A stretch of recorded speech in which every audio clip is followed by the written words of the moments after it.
السلام عليكم ورحمة الله تعالى وبركاته. صلوا على سيدنا محمد عليه أفضل الصلاة والسلام.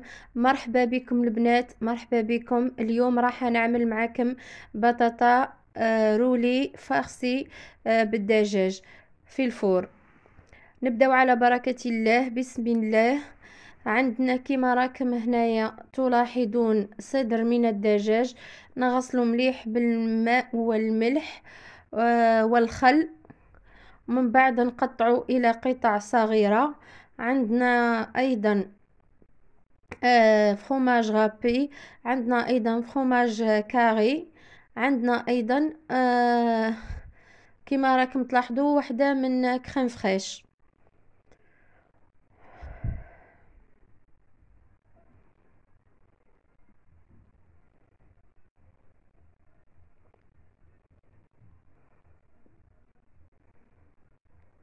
هنا كما راكم تلاحظون انايا قشرت البطاطا تاعي من بعد اللي غسلتها ومليح وقطعتها من بعد الى قطع صغيرة السمك.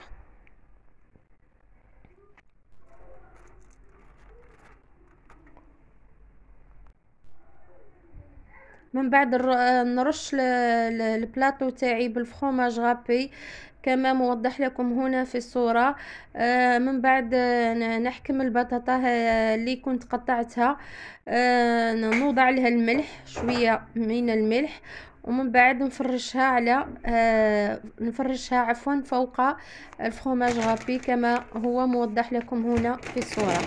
نزيد نوضع لها من الفوق فرomاج غابي ونضل ندخلها للفور لدرجة الحرارة 180 درجة. نخليها تطيب حتى تطيب شوية. كي تقيسوا بالفرشات تلقاوها دخلها طياب البطاطا وطابت، تحمرنا شوية. من بعد نخرجها من الفور ونوضع لها الفرomاج كاري.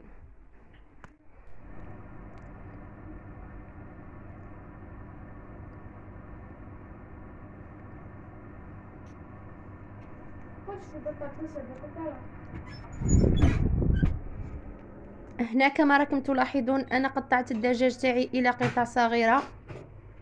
من بعد نوضعه في المقلاة ونوضع معاه القليل من الزيت وايضا الملح،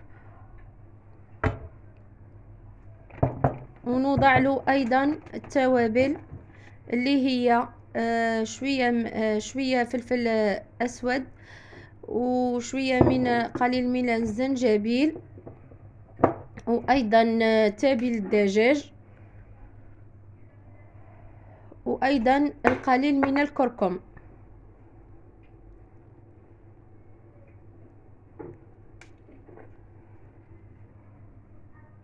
نضيفهم على الدجاج ونخلط الكل مع بعض ونخليهم يطيبوا.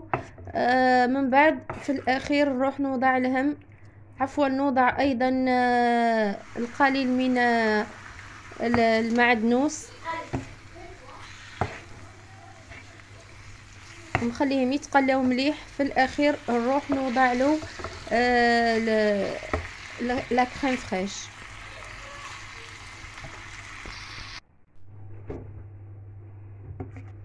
هنا كيما طاب معي الدجاج انا وضعت له كيما قلت لكم لا كريم فريش.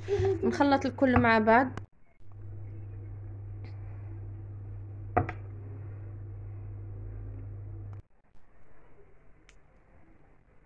من بعد اللي طابت لي البطاطا تاعي في الفور كما راكم تلاحظون انا جبتها من الفور ووليت وضعت الفرomاج كاري من الجانب، وايضا وضعت الدجاج اللي كنت حضرته من قبل وزدت وضعت فوق الدجاج فرomاج كاري.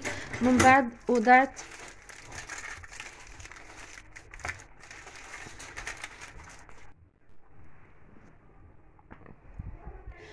وضعت الفرماج رابي من الفوق في الاخير. وهنا نوليو نروليو البطاطا تاعي بهذا الشكل. وهذا هي الشكل النهائي اللي تحصلت عليه بطاطا غولي فارسي بالدجاج. كيما راكم تلاحظوا تجي بنينه وخفيفه سيرتو لوجبه العشاء. هنا ما عليا غير نقولكم الى اللقاء في الفيديو القادم بحول الله. ما تنسونيش في جيم ولايك ليصلكم كل جديد مني. نقولكم الى اللقاء في امان الله، مع السلامه.